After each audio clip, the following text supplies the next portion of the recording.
Now, you also bring up inflation, which is going to be a huge topic as the economy moves forward and rebounds out of recession.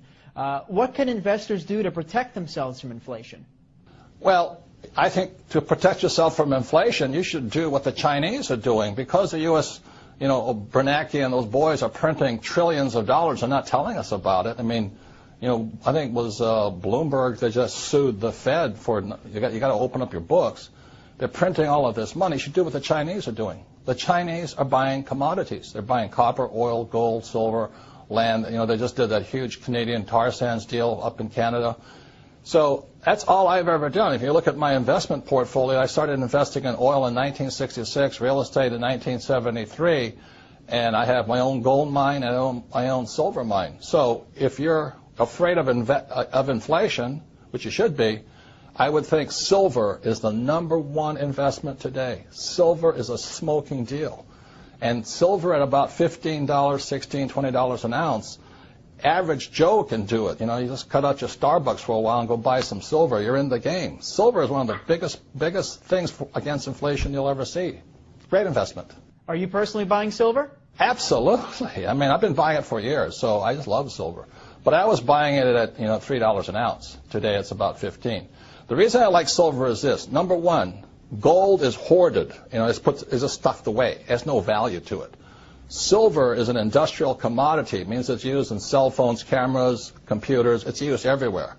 So that means today what's really interesting is that there is more gold on planet Earth than silver. It's fantastic.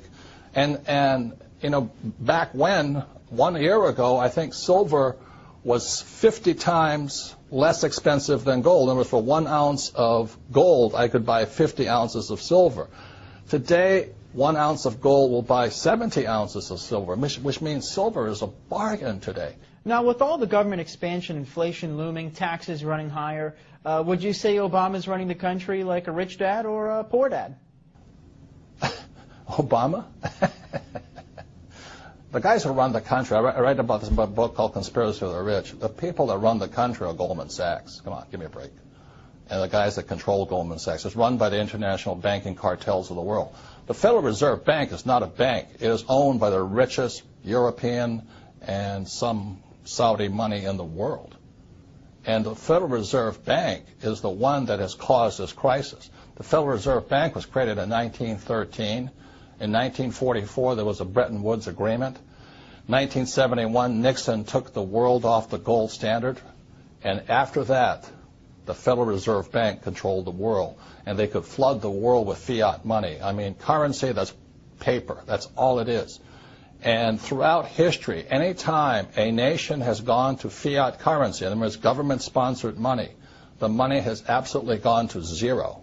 It has no value. So that's why you see gold fluctuating right now and silver fluctuating right now, oil fluctuating right now. It's because the world, the smart money knows the U.S. dollar is trash. I don't think Obama can do anything because he doesn't control the world. Goldman Sachs does. Robert Kiyosaki, best-selling author, investor, motivational speaker, and inventor, author of the upcoming book, Conspiracy of the Rich. Robert, thank you so much for coming on the program today. Thank you. This has been an interesting experience. Thank you. Signing off, I'm Dan Mandrew for Newsmax TV Money.